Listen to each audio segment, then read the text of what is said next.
Ya empezó, que empezó y este era show. ¿De qué va el show? Te lo digo yo. Un espacio para aprender y crecer con los que llegaron antes y los que han de vencer. Así que levántate de la cama, la oportunidad no espera mañana. Dale click activa a tu campana, que el contenido te llene de ganas. No tengas miedo, sea atrevido, de hecho te mantendrá activo. No tengas miedo, sea atrevido, de hecho te mantendrá activo.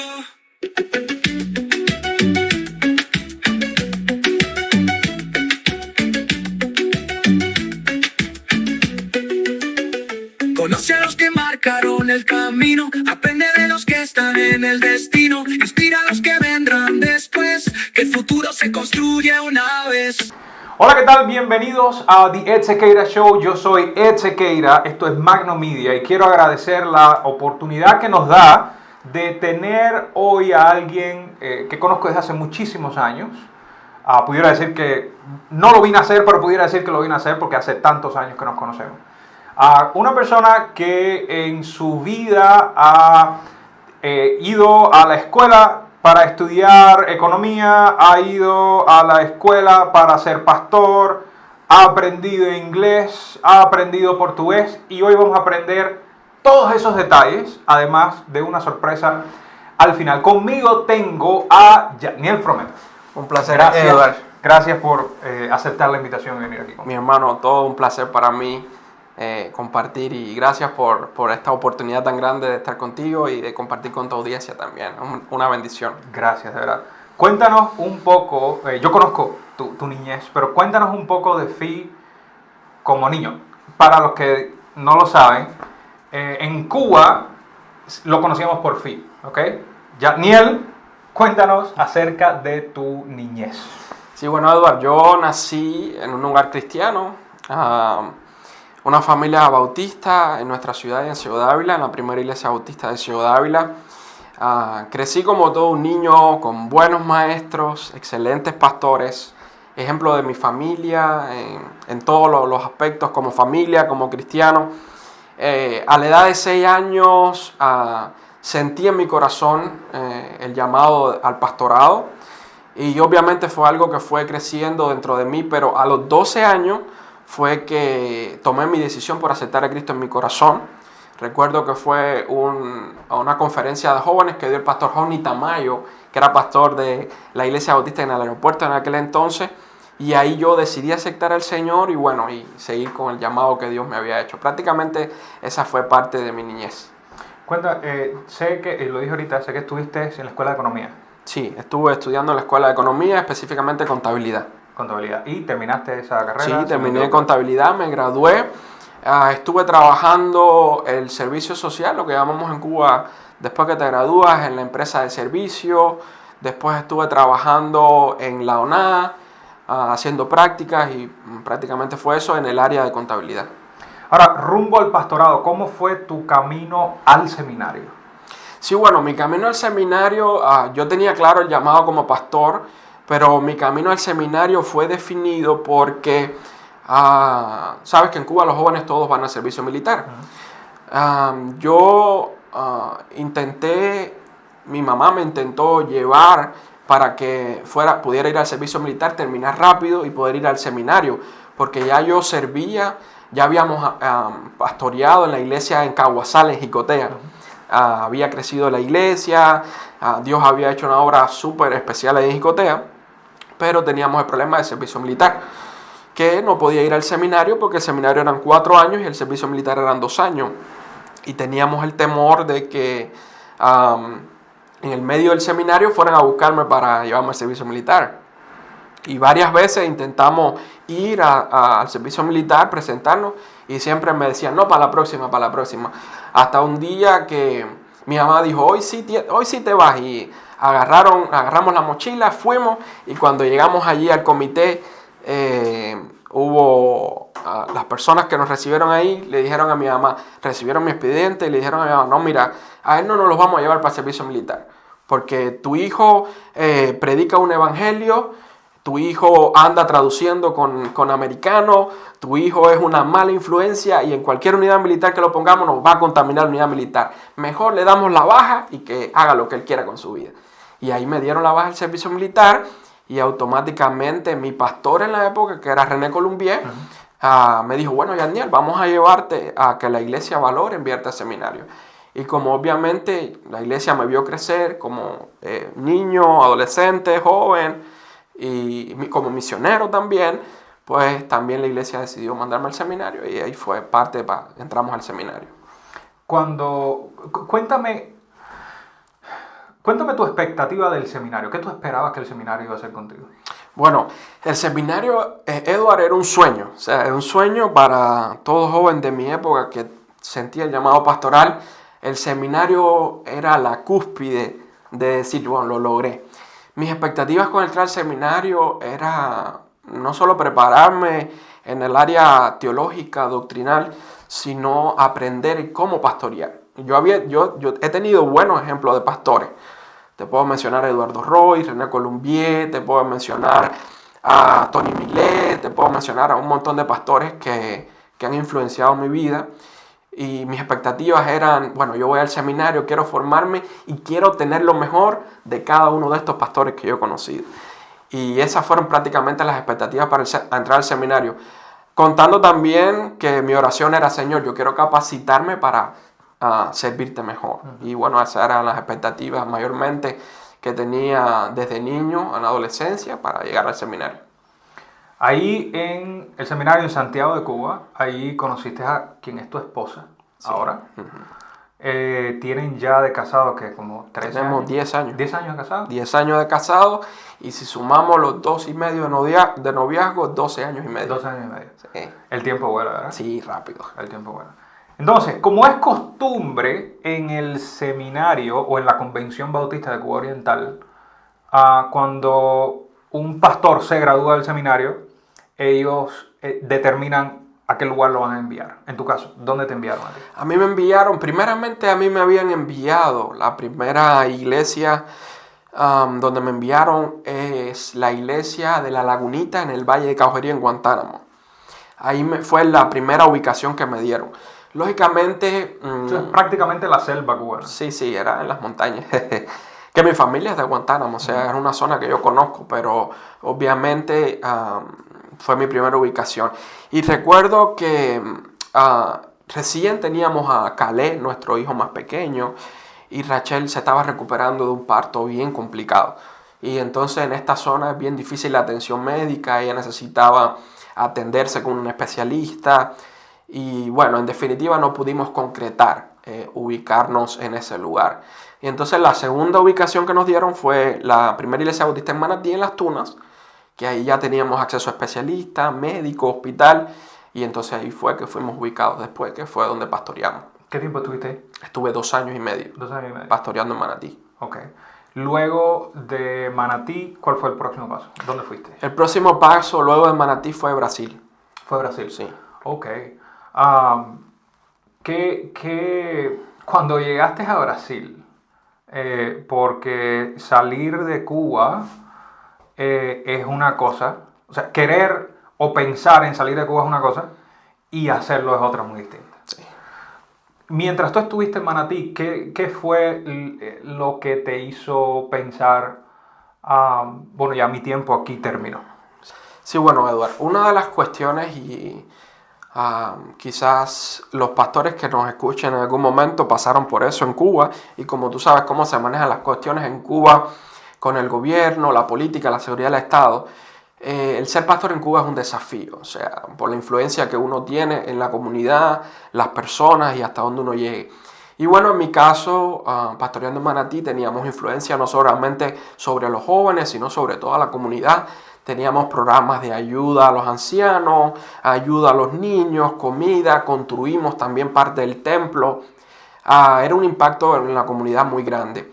Y obviamente, como yo, muchos pastores no estuvimos de acuerdo con el cambio en la Constitución, porque iba en contra de nuestros principios morales, éticos, ¿no? Y muchos nos pronunciamos en contra de eso. Y eso provocó, bueno, después una oleada de, digamos, preguntas, cuestionamientos por parte del gobierno. Y una vez que comenzaron a pasar estas preguntas, estos cuestionamientos, pues yo comencé a orar y decidí que ya mi tiempo en Cuba estaba terminando y dijimos a mi esposo y yo, bueno, tenemos que ver cuál es el próximo paso que Dios tiene para nosotros. Y comenzamos a orar, bueno, y Dios abrió la puerta con Brasil y tuvimos la oportunidad entonces de ir a pastorear. Recibimos la invitación de ir a pastorear en la Convención Bautista de Brasil y específicamente en la ciudad de Sao Paulo. Y fue una bendición porque llegamos a Brasil, pudimos salir de Cuba, que esto es una cuestión súper curiosa. Salimos de Cuba en el medio de la pandemia. El consulado brasileño no estaba trabajando al 100%, estaban dando 1 o 2 citas por mes. Y gracias a Dios nosotros hicimos la aplicación para la visa religiosa y como al mes ya teníamos la visa aprobada. Sí, teníamos planes de Dios. Yo tenía temor porque decía, bueno, tenemos que ir los 4 plena pandemia. Y cuando llamé al cónsul de Brasil en La Habana, le dije, mira, estoy con mi familia aquí, no soy de La Habana. Y me dijo, no necesitas venir con toda tu familia, ven tú solo, trae todos los pasaportes y los documentos y no necesitas traer a tus niños. Y fui yo solo específicamente. Y a las 2 horas ya yo había salido del consulado con las 4 visas y los pasaportes. Wow. ¿Qué se sintió saber que salgo de Cuba, no sé cuándo voy a regresar y llegar a un país extraño? Sí, es bien desafiante. Había miedo, o sea, no te voy a negar que yo tenía mis temores, pero al mismo tiempo sentía en mi corazón que estábamos haciendo lo correcto y sentía, no solamente por nosotros como matrimonio, mi esposo y yo, sino también por los 2 pequeños que llevábamos, que nosotros sabíamos que queríamos darle otra oportunidad a ellos que nosotros no tuvimos quizás. Y yo recuerdo, Edward, la experiencia más fuerte no fue cuando recibimos la visa, la experiencia más fuerte fue cuando despegó el avión. Brother, yo sentí que algo dentro de mí, cuando yo vi La Habana abajo del avión, yo sentí literalmente que algo se desprendió de mi corazón. Y yo obviamente amo mi país, amo mi gente, amo mi tierra, pero eso no deja de mezclar una cosa con la otra. O sea, a veces se mezcla mucho el patriotismo, el amor por la patria con la política y tú y yo sabemos que eso no tiene nada que ver. Pero salir de Cuba fue ese primer despegue de saber, estoy saliendo y nunca más yo voy a regresar. Fue bien fuerte. Me imagino, sobre todo sabiendo que dejas familia. Sí. Muy cercana a ti. Porque a veces, y pongo el ejemplo de la familia, nosotros a veces pensamos que me voy de Cuba y dejé un montón de familia atrás. Pero en realidad no es así.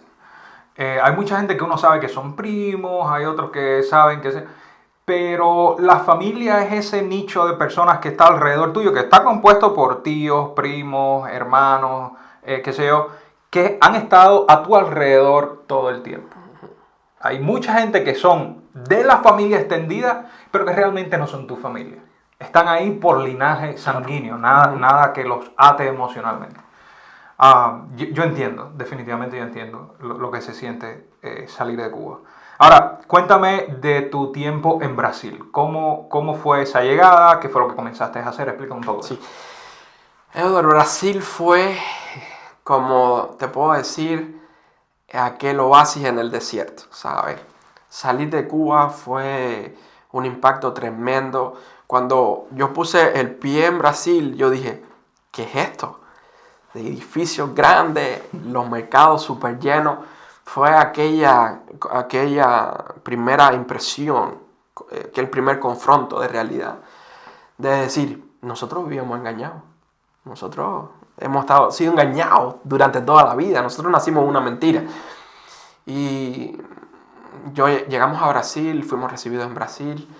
Estuvimos sirviendo como copastores en la primera iglesia bautista de Franco da Rocha, que es una iglesia de la Convención Bautista de Sao Paulo. Y aprovecho para mandarle un saludo a todos los hermanos que nos están viendo ahí, que hablan el portuñol. Y el primer tiempo especial al pastor Silvestre y a Mary, su esposa. En Brasil, Eduardo, estuve sirviendo en la iglesia, pero obviamente sabes que cuando uno llega a un país capitalista, el pastor necesita ser bivocacional. Y lo primero que hice fue los primeros meses aprender bien el portugués. Y entonces una idea que me surgió fue, estábamos en pandemia, bueno, lo que yo puedo hacer es dar clases online. Entonces, ¿qué hice? Comencé a dar clases de español e inglés online. Entonces, los primeros alumnos que tuve fueron hermanos de la iglesia que dijeron, ay, yo quiero aprender español, oh, yo quiero aprender inglés. Y entonces comencé a dar clases en portugués, de inglés y en español. Sí. Fue bien curioso, pero fue un tiempo de Dios, de provisión, y esto es importante para todos los que están escuchando. Cuando usted sale de un país para otro, queda el pensamiento de qué voy a hacer. Si Dios está contigo y Dios te está guiando, Dios va a poner las cosas que tú necesitas hacer y va a poner las personas correctas en el camino para abrirte puertas. Y ese primer tiempo de profesor, donde la iglesia sostenía parte de mis gastos familiares, pero la otra parte tenía que sustentarla yo. Y eso fue un tiempo de aprendizaje de escuela para cuando llegara aquí a los Estados Unidos. O sea, Brasil fue la escuela, porque Dios sabía que si nos sacaba directo de Cuba para acá, no íbamos a tener la misma experiencia ni la misma cosmovisión del ministerio y del trabajo. Y el pasar por Brasil fue como Dios diciendo, fue la misericordia de Dios, diciendo, te voy a sacar 2 años de Cuba a otro lugar que no es el lugar definitivo, es un lugar intermedio entre el desierto y la tierra prometida, para prepararte y que entiendas la cultura, entiendas el capitalismo y aprendas tanto a pastorear en esta cultura como a trabajar y a vivir, llevar las dos cosas al mismo tiempo. Porque en Cuba los pastores generalmente no son bivocacionales, y más los pastores nuestros de la Convención Bautista de Cuba Oriental. Las iglesias corren con los salarios pastorales, ¿verdad? Pero aquí me gusta mucho porque tenemos la oportunidad de vivir como el resto de la comunidad, trabajar y pastorear al mismo tiempo. Y eso, Eduard, da una lección valiosa de poder entender tus ovejas y por lo que pasan en el trabajo, en el día a día. Definitivamente. Y te voy a decir algo. En muchas instancias es inclusive mal visto.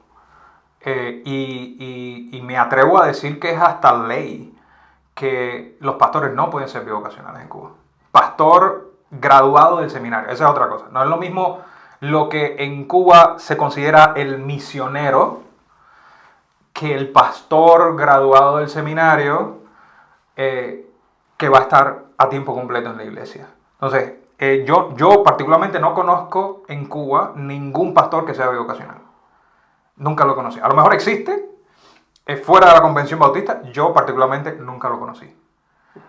Y llegar aquí a los Estados Unidos, o a Brasil en este caso, y enfrentarte a esa nueva experiencia de voy a pastorear y voy a trabajar, definitivamente te preparó para venir aquí a los Estados Unidos. Sí, no, definitivamente.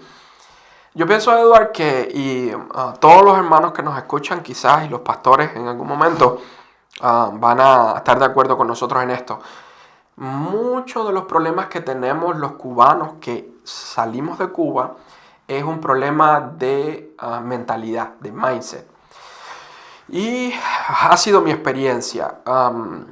Dios ha desconstruido y yo he tenido que desaprender lo mal aprendido. Entonces, el que tengas que trabajar para sustentar a tu familia no te resta importancia ni espiritualmente ni como pastor. Al contrario, enriquece tu experiencia de cómo viven tus ovejas, de cómo es el día a día, el desafío de salir a trabajar a las 6 de la mañana, de regresar a las 5 de la tarde. Lógicamente, Eduard, esto no es para todo el mundo. Porque el tener que trabajar 40 horas a la semana o 45 horas o el overtime, quien lo haga, y luego de eso llegar a preparar un sermón, a atender una consejería, es un desafío súper gigante. Yo siento que estos últimos 2 años de pastorear y trabajar bivocacional han sido bien desafiantes. De hecho, antes yo tenía todo el tiempo del mundo para leer, para preparar el sermón, para dar consejería, y el estar aquí en esta situación, siendo bivocacional, me ha ayudado a ser más disciplinado.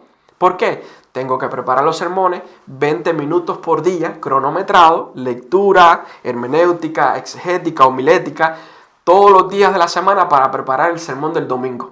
Cada día 20 minutos, ponerle algo al cuerpo del sermón.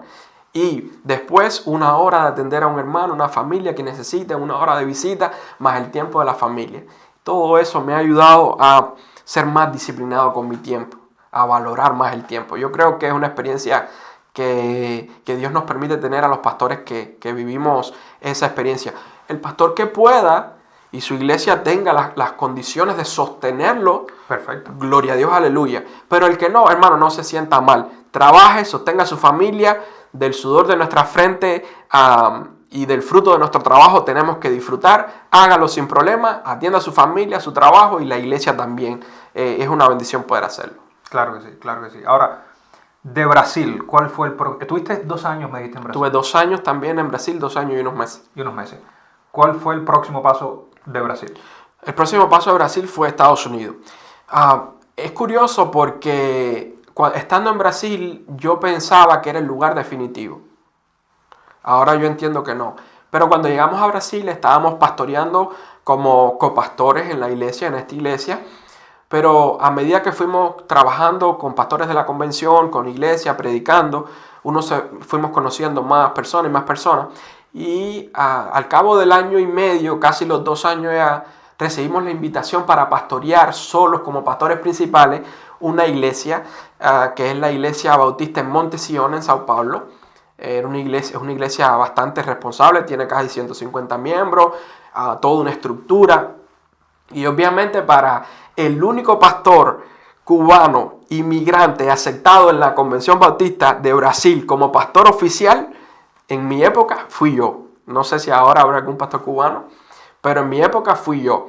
De hecho, la junta directiva me iba a hacer un concilio, como el concilio que hacemos para después que de graduado, para ser ordenado. Y cuando la junta revisó todos mis documentos, todas mis notas, mi certificado del seminario, la carta de la convención, que en la época el presidente era Josué Rodríguez, un saludo para el pastor Josué, mi respeto si ve este programa. Y con todo eso, la junta se reunió y recuerdo que el secretario me dijo: Yaniel, yo creo que sería una falta de respeto hacerte pasar a ti por otro concilio bautista también, cuando ya tú vienes con todos los requisitos, tu concilio, tu seminario y toda la recomendación.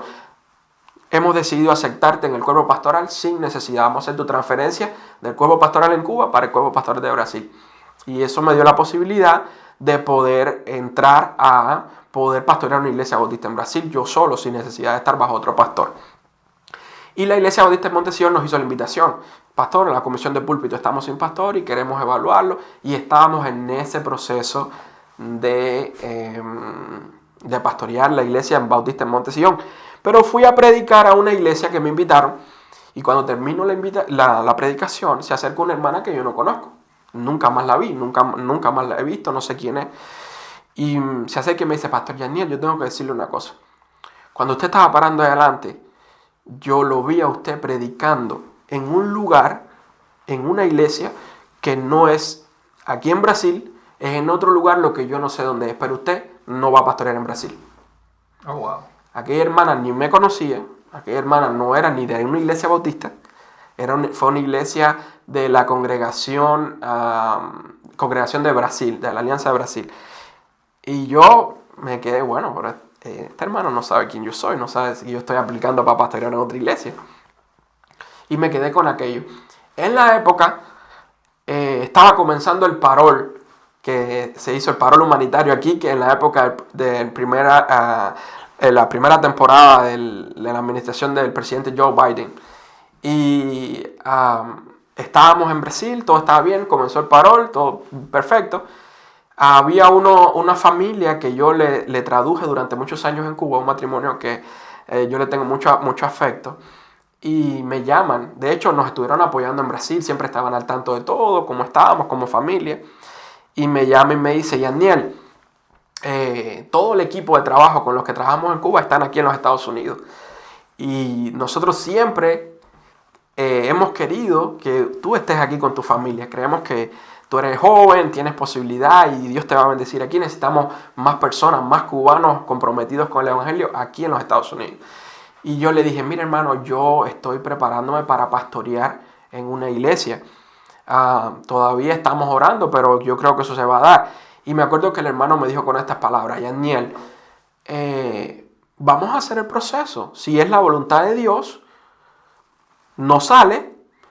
Y si no es la voluntad, si es la voluntad de Dios, va a salir. Y si no es la voluntad de Dios, va a salir primero la aprobación de la iglesia para pastorear. Vamos a hacerlo, no perdemos nada. Le dije, bueno, está bien, vamos a hacerlo entonces. Como a los 2 días me llama la abogada de él, hizo todo el proceso del parol, puso toda la affidavit, toda la información, bueno, todo lo que se pide, ¿verdad? Y echó todos los documentos. Seguimos el proceso con la iglesia. Me llama como a las 2 semanas la abogada y me dice, Yaniel, estuve revisando los pasaportes tuyos de Rachel y de la niña y se van a vencer ya, le quedan 3 meses. Yo les recomiendo que renueven esos pasaportes. Y yo le dije, pero mira, el gobierno de Brasil está cerrado, no tiene relaciones con Cuba. Me dijo, bueno, averigua cómo se hacen los pasaportes. Ahí fui al consulado cubano en Sao Paulo y me tropecé. Y el cónsul me atendió y me dijo, mira, sí estamos haciendo pasaportes, pero como no hay relaciones diplomáticas con Cuba, ahora mismo está bien cerrado todo. Era el gobierno de Bolsonaro en Brasil. Los pasaportes vienen por México y demoran de 3 a 6 meses. Wow. Pero tú sabes que cuando tú recibías el permiso de viaje del parol, tenía 90 días de permiso para entrar a los Estados Unidos. Y yo le dije a Rachel, bueno, si llega el permiso del viaje, tenemos 90 días. Bueno, perfecto. Pasó 15 días, 20 días, un mes. Al mes, un día, mediodía, 1:30 de la tarde íbamos a almorzar. Y me entran a mi mail los 4 permisos de viaje de nosotros y de los niños. Listo. Y yo dije, wow, Dios mío, ahora, ya, imagínate el nerviosismo, la alegría, todo permiso de viaje. Y ahí nos acordamos los pasaportes. Fue un jueves por la tarde. ¿Ya se habían vencido los pasaportes? Los pasaportes ya le quedaban unos días para vencerse. Pero ya habíamos empezado el proceso nuevo, esos pasaportes no nos servían para viajar. Y le dije a Rachel que sea lo que Dios quiera. Eso fue jueves, 1:30 de la tarde. Bueno, ya oramos que sea lo que Dios quiera. Le llamo al hermano y le digo, brother, aprobaron esto. Y me dice, ya se inventó a mí también el correo. Bueno, le dije, bueno, ahora espera los pasaportes. Me dijo, no, tranquilo, Dios tiene control de todo.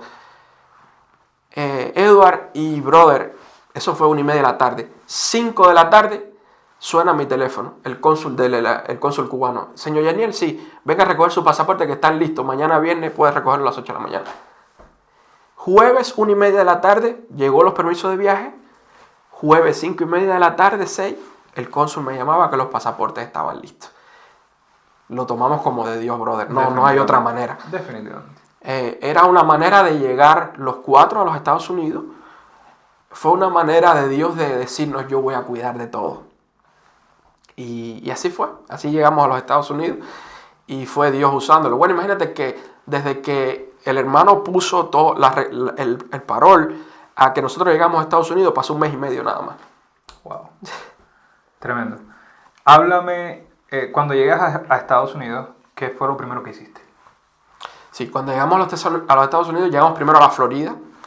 Ahí estuve un mes, alrededor de un mes, con la familia de Rachel en la Florida. Estuvimos aclimatándonos.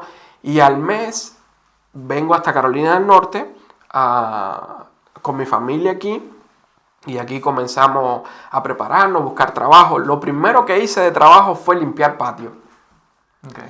Y recuerdo que estábamos en temporada de serpientes. Y este cubano que está aquí, sin experiencia con eso, estoy en short y en pullover recogiendo madera, palos, y veo que viene el americano corriendo desde allá. Yaniel, espérate. Y venía como con un mono de cuero que se ponen para pescar. Y unas botas. Y me dice, espérate, ponte esto. ¿Y qué fue lo que pasó? No, que estamos en temporada de serpiente y aquí hay serpiente venenosa, tienes que tener protección. Brother, mi punto de Aquiles son las serpientes. Sí. Ay, Eduardo, brother. Yo me coloqué aquello y yo decía, Dios, yo voy a hacer esto vaya. Pero te digo que fue una experiencia tremenda. Gracias a Dios nunca me tropecé con ninguna. Pero sí, ellos habían tenido ya accidentes con serpiente en el patio otras veces. Y así estuve limpiando varios patios. Después limpié casa con pressure washer. en unas amistades de mis primos que me consiguieron. Y por último, cuando llegó el permiso de trabajo, conseguí trabajo en la compañía, que estuve hasta hace 2 semanas trabajando en esta compañía, que fue la bendición de Dios trabajar en esta compañía. Pero sí, prácticamente fue eso lo que estuvimos haciendo. Qué bueno. Y sé, de buena tinta, como decimos en Cuba, que no solo estuviste trabajando en eso, Dios preparó el camino para que tú siguieras con tu trabajo ministerial aquí en los Estados Unidos. Cuéntame cómo fue esa parte de la historia, cómo fue que tú llegaste a ser el pastor hoy de la Iglesia Bautista Unida en Fe. Sí, es curioso porque cuando yo llego a los Estados Unidos, yo venía con mi mente preparada para no pastorear a tiempo completo. Yo dije, y todo el mundo me decía, Yaniel, cuando llegas a los Estados Unidos tienes que hacer cualquier cosa y mínimo vas a pasar 5 a 10 años en que puedas pastorear una iglesia tú solo.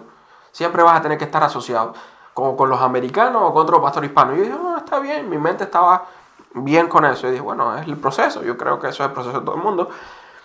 Pero siempre recordando, yo estoy aquí porque Dios quiere que yo esté aquí. O sea, no hay otra opción. Y yo no creo que Dios haya planificado todo esto y me haya traído hasta aquí con mi familia para yo terminar pastoreando solamente en un área específica. Ahí comenzamos a trabajar ya más directamente en el ministerio con el pastor Javier. Un saludo para el pastor Javier ahí, Mercy Hill, Iglesia Mercy Hill en español. Empezamos a trabajar con los jóvenes, pastoreando a los jóvenes de Mercy Hill en español. Al mismo tiempo que estaba pastoreando en Mercy Hill, el primer año que estuvimos aquí, me invitan a predicar los hermanos en una iglesia en Winston-Salem. Y ellos estuvieron invitándome varias veces, estaban buscando pastor. Al final no funcionó en los primeros meses con los estándares que tenía la iglesia americana, porque eran campus de una iglesia americana. Y luego ellos se quedan sin pastor. El pastor que tenían iba a salir y ellos lo iban a unir con otro campo. Y ese campo era el más grande y ellos no quisieron unirse con otro campo. Y dijeron, bueno, las familias se iban a dividir, unos se iban a ir para una iglesia, los otros para la otra. Y ellos dijeron, no queremos dividirnos, tenemos una iglesia y no queremos dividirnos. Entonces me llama uno de los líderes y me dice, mira pastor, ya usted aplicó para pastorearnos, estamos pasando por esto y por esto y por esto. Al principio yo estuve receloso. Yo dije, no creo que sea buena idea. Yo estoy en mi mejor momento ahora, tengo un buen trabajo, estoy sirviendo en el ministerio porque estoy pastoreando jóvenes, pero yo sabía en mi corazón que no era definitivo, ¿verdad? Y yo le dije a los hermanos, le dije, sí, ok, vamos a ayudar en lo que podamos. Y recuerdo que esa noche mi esposo y yo no pudimos dormir después que recibimos la llamada. Y dijimos, bueno, vamos a encontrarnos en un parque y vamos a tener nuestro primer encuentro. No había iglesia, no había templo, no había nada. Vamos a tener nuestro primer encuentro. Edward, cuando llegamos al parque, al primer encuentro, había más de 75 personas. Wow. Entre 75 personas más los niños, que eran casi 20 y pico de niños. Y cuando yo vi aquello, yo dije, no, es que no puedo, yo no puedo dejar a esta gente así que se divide este grupo. Entonces ahí decidimos comenzar a reunirnos. Y recuerdo que un hermano me preguntó, pastor, ¿y qué vamos a hacer? No, lo primero que tenemos que hacer es recoger una ofrenda. Y ahí recuerdo que recogimos 300 pesos. De ahí venía el invierno ese año y yo dije, no podemos estar en un parque. Comenzamos a buscar dónde reunirnos, dónde rentar un espacio. Encontramos un hotel en Clemons y llamamos al hotel y dijeron, no, por domingo 4 horas de renta, $250. Y le rentamos un espacio. Perfecto. Teníamos 340, 250 podíamos rentar. Rentamos ese primer domingo. Recuerdo que llamé a uno de mis amigos, el pastor Randy, un americano que ha estado trabajando conmigo durante mucho tiempo en Sudamérica, y le dije, pastor, estamos pasando por esto. Y me dijo, oye, renta ese espacio todo el tiempo que tú necesites, yo lo voy a pagar. Y el pastor Randy Chabot mandó para rentarnos 2 meses más. Y así ellos estuvieron cubriendo la renta hasta que nos consolidamos como iglesia. Y ahí comenzamos a buscar un lugar hasta encontrar el lugar donde hoy estamos. Hoy la iglesia no es la misma iglesia de hace 2 años cuando empezamos. Hay personas nuevas, niños, ministerio. Tenemos ministerios jóvenes, el ministerio de hombres, familia, está más organizado. Y este año vienen muchas sorpresas más y muchas cosas más para la iglesia. Estamos creciendo, gracias a Dios. Y ahí vemos ya el propósito de Dios desde el principio. Cómo Dios nos trajo hasta aquí, todo lo que Dios ha hecho. Así es, así es. Mira, esta es una pregunta que yo le hago a todo el mundo. Si tuvieras la oportunidad de regresar en el tiempo, teniendo el conocimiento que tienes hoy, ¿qué tú le dirías a Yaniel de 15 años? Bueno, brother, yo le diría, todo va a estar bien. No, y la mayor mentira que a veces nos creemos y el diablo nos hace creer y a veces nosotros mismos la creemos no es tan sencillo. No es tan sencillo. Y lo que tenemos que entender es que cuando estamos dentro del propósito de Dios es sencillo. Porque Dios va poniendo todas las cosas en su lugar, desde la historia del servicio militar hasta pastorear, el seminario, Brasil. Una curiosidad, el seminario bautista tiene sus estándares. Cuando yo entré al seminario, en esa época no se permitía que los seminaristas tuvieran novia. Tenían que ser o casados o solteros. Y yo recién comenzaba a noviar con Rachel Casi. Y ese año yo recuerdo que aceptaron, nosotros y otro compañero mío que estaba casado, nos aceptaron como los primeros en el seminario. El primer noviazgo aceptado en la historia del seminario, el primer seminarista con novia, fui yo. Durante el seminario no permitían casarse. El primer seminarista que se autorizó a casarse estando en el seminario en segundo año fui yo. Oh, wow. Okay. Y el seminarista más joven de los 4 años, cuando yo estuve en el seminario, fui yo. Yo tenía 19 años cuando entré al seminario. Yo era el seminarista más joven en todos los 4 años del programa pastoral. ¿Cuántos pastores o cuántos seminaristas habían contigo ahí? Ok, nosotros en nuestro grupo éramos 9 seminaristas.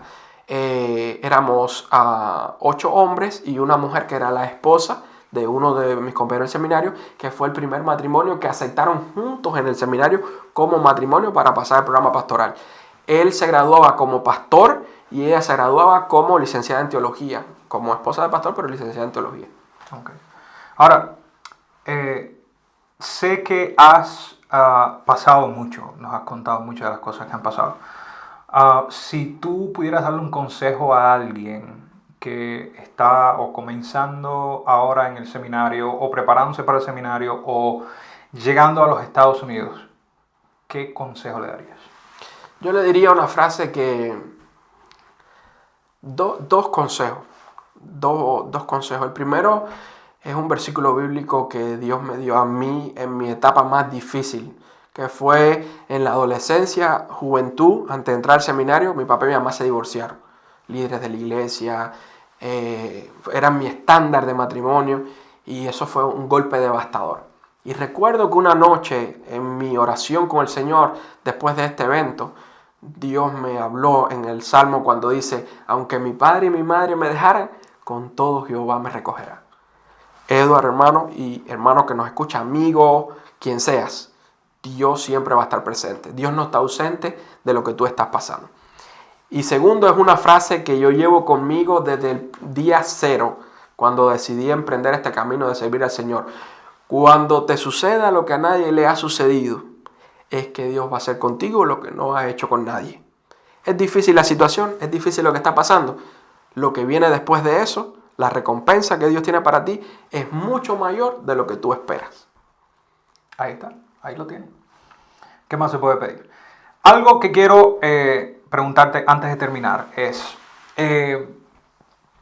sé que en medio de todo esto, en medio de todos estos años de ministerio, la estancia en Cuba, la estancia en Brasil, has adquirido muchas experiencias desde distintas perspectivas. Y eso te ha ayudado a estrenarte como escritor. Háblame del libro que estás acariciando y que llevas rato con él. Sí, este es Despierta tu potencial. Okay. Este libro, primero es una promesa, Edward, y un sueño cumplido. Siempre uno de mis anhelos en el ministerio fue escribir. Y yo siempre escribía, tenía notas, pero nunca conseguía concentrarlo todo. Yo digo que después de algunos años en el ministerio, ya voy para 10 años en el ministerio pastoral, después de algunos años en el ministerio, algunas canas en la barba, algunas canas en el pelo, a pesar de que todavía somos jóvenes, nosotros somos jóvenes, Dios me dio la posibilidad, ya estando aquí en Estados Unidos, de consolidar todas mis ideas. Y Despierta tu Potencial, Edward, es una guía práctica que yo he ido confeccionando con todas mis experiencias. Un poco más ahora guiada en la autogestión del tiempo, del liderazgo, de la mentalidad. Sobre todo no solamente para... este libro no es una literatura cristiana. Obviamente tiene una influencia desde mis principios como cristiano, como pastor, pero es una literatura para todo tipo de personas, aunque no sea cristiano. Este libro está diseñado lo mismo para un emprendedor hispano. Tú y yo somos amantes de nuestra comunidad hispana. De hecho, mi trabajo es para empoderar a la comunidad hispana. Y este libro fue escrito, diseñado por mí para bendecir la comunidad hispana en cuanto al cambio de mentalidad.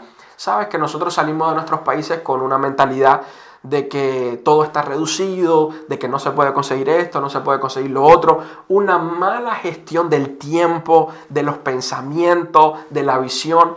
Y Despierta tu Potencial lo escribí con toda mi experiencia, por todo lo que hemos pasado, para ayudar a otros que están quizás llegando o que ya han llegado, que comenzaron un negocio, un proyecto de compañía, financiero, espiritual, de cualquier índole, de ministerio, y todavía no es tan claro definiendo su tiempo, su liderazgo, su rol para la sociedad, porque yo creo que Dios nos trajo aquí con un propósito.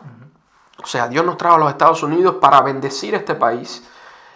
Y yo creo que es una manera de Dios recompensar a los Estados Unidos por el tiempo que enviaron tantos misioneros a nuestros países, ¿verdad? Y expandieron el evangelio en su tiempo, y también por la manera de sustentar financieramente, porque tú y yo somos hoy resultado de hermanos que ofrendaron, hermanos que dieron su tiempo. Definitivamente. Y entre ellos pudiéramos mencionar mucho. Pero te pudiera mencionar a los que más cambiaron mi vida porque me vieron crecer y estuvieron todo el tiempo ahí, que son nuestros hermanos Highland Park, nuestros hermanos Victor, Reed, Rick Slaughter, Tom Laser. A big help for you, my friend, if you see this video. Y todos estos hermanos se empeñaron en invertir en nosotros, en nuestras iglesias, en los misioneros. Y el hecho de que hoy tú y yo estemos aquí y muchos otros más estén aquí es para recompensar este país y dar de lo que nosotros recibimos ahí atrás. Cada uno de nosotros, Edward, tiene una semilla de potencial de bendición puesta en nuestro ADN por Dios. Y muchas veces nosotros reprimimos esa semilla porque no la sabemos manejar bien, no sabemos autogestionarla. Pero una vez que descubrimos cómo gestionar eso, descubrimos nuestra pasión, descubrimos el propósito de Dios para nuestras vidas en este país, dejamos de ver el trabajo como una carga, dejamos de ver las responsabilidades como una carga y comenzamos a ver cada cosa en nuestra vida, trabajo, familia, iglesia, como una oportunidad, una puerta que se abre para bendecirnos nosotros mismos, pero también para bendecir esta preciosa nación, increíble país que Dios nos ha dado la oportunidad de estar. Definitivamente. Entonces, ¿dónde lo puedo encontrar? Sí, este libro, Despierta tu Potencial, está en Amazon. Vamos a compartir quizás el link después ahí en la descripción del video y usted lo puede adquirir. Está en Kindle y también está en formato de pasta blanda, que lo pueden adquirir. Tenemos otros proyectos que también están creciendo, pero bueno, esos son para otra entrevista. Pero sí, si usted es un líder, si usted tiene un proyecto, es empresario, emprendedor, hispano, no se pierda la oportunidad de tener este libro. Va a ayudarle muchísimo con su liderazgo, a manejar a sus empleados, la compañía, la visión, los programas, los proyectos, y va a ser una bendición para ustedes también como lo ha sido para mí. Y bueno, este es tuyo, este te lo traje para ti. No, con ese nadie se va a quedar. Okay. Se lo voy a autografiar ahí para cuando crezca muchísimo más, el hombre diga, yo tuve la primera edición. Así es, así es. Oye, muchísimas gracias. Mi brother, de verdad, un placer. De verdad. Y ahí lo tuvieron. Él es Yatniel Frometa, un hombre muy versátil que ha pasado por muchísimas experiencias, ha plasmado muchas de ellas en este libro y quien nos ha dado la oportunidad de conversar en este día y darnos una panorámica general de lo que ha sido su vida. Quiero invitarles a todos ustedes a que continúen con nosotros. Visítanos en Magno Media. Este es The Ed Sequeira Show. Yo soy Ed Sequeira, él es Yatniel Frometa. Y verás, cuando te suscribas, verás muchas más historias como esta, donde aprendemos de los que llegaron antes, Conocemos a los que están ahora e inspiramos a los que quieren comenzar. Nos vemos.